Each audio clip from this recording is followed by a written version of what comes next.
ayol kishi o'z vaqtida turmushga chiqmaslik, farzandli bo'lmaslik. Hammayam endi orangizda bunday narsani qilmasligi mumkin, lekin bo'lib turadi. Shunday ayollar borki, karyera qilmoqchi bo'ladi, doktor navib bo'lmoqchi bo'ladi, professor bo'laman deydi, boyiyman, biznes qilaman yoki figuramni zo'r qilaman, figuramni buzmaslik uchun tug'mayman deydiganlar ham bor orangizda. Mana shunday vaziyat yaxshi emas. Birinchi navbatda ayol kishi o'sishdan to'xtaganidan keyin, ya'ni 20-21 yoshlarida organizmi tug'ishga o'ta yetgan bo'ladi-da, yetilgan bo'ladi.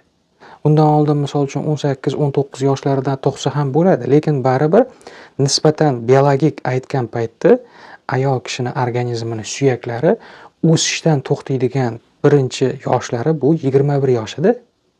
Mana shu 21 yoshida suyaklar nig'iz bo'lib, endi baquvvatlashdi, uzunasiga uzayishdan sekinlashadi. 25 yoshgacha yigitlar o'sishi mumkin, ammo ayollar kamdan kam.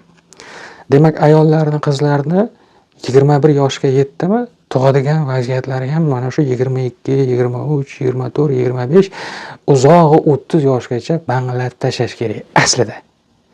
Hozir orangizda 35 ta tug'sa bo'lmaydimi, 40 ta tug'sa bo'lmaydimi degan fikrlar uyg'onishi mumkin. Lekin eng oltin davri bo'ladi-ku, hamma narsani ham. Meditsinada eng oltin davri deb 30 yoshgacha bo'lgan vaziyatda olgan. 35 yoshgacha esa normal holat degan.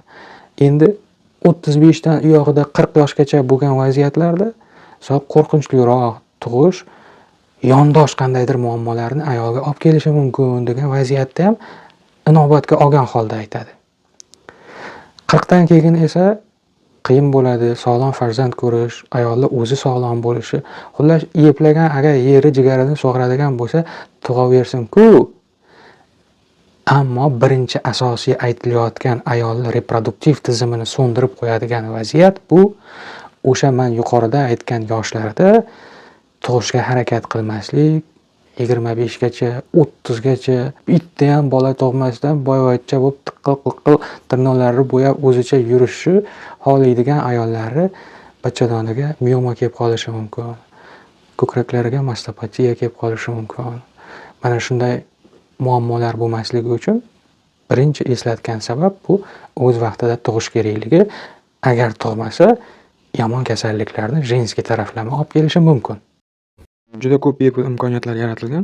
Misol uchun ovulyatsiya kunini hisoblab bilish yoki o'z analizlaringizni natijasini tibbiyot tomonidan tekshirib ko'rish. Sababi nega kamaydi yoki nega o'zgardi, yechimi qanday bo'lish imkoniyatlari. Doktor Ishchanovning mobil innovatsion dastur kitobi chiqdi. Bu kitob hamma tibbiy sohalar bo'yicha turli-tuman mavzulardan iborat. Mana eng kerakli, eng ko'p tashxislar yozma shakllarda, foto, video shakllarda joylangan. Ular haqida barcha ma'lumot, sabablari, belgilari, davo choralari, retseptlari hammasi joylangan. Tabiiy davo choralariga ajratilgan bo'limlari ham bor. iPhone'larga yuklash uchun App Store saytidan, iPhone emas telefonlar yuklash uchun telefoningizda Play Market yoki Google Play saytiga kirib, o'sha joydan birinchi yordam so'zini yozib, skachat qilib olishingiz mumkin. Yoki shu videoni tagiga ko'k yozuvda ssilka qoldiraman, uni ustiga bosib, skachat qilib yuklab telefoningizga o'rnatib olishingiz mumkin.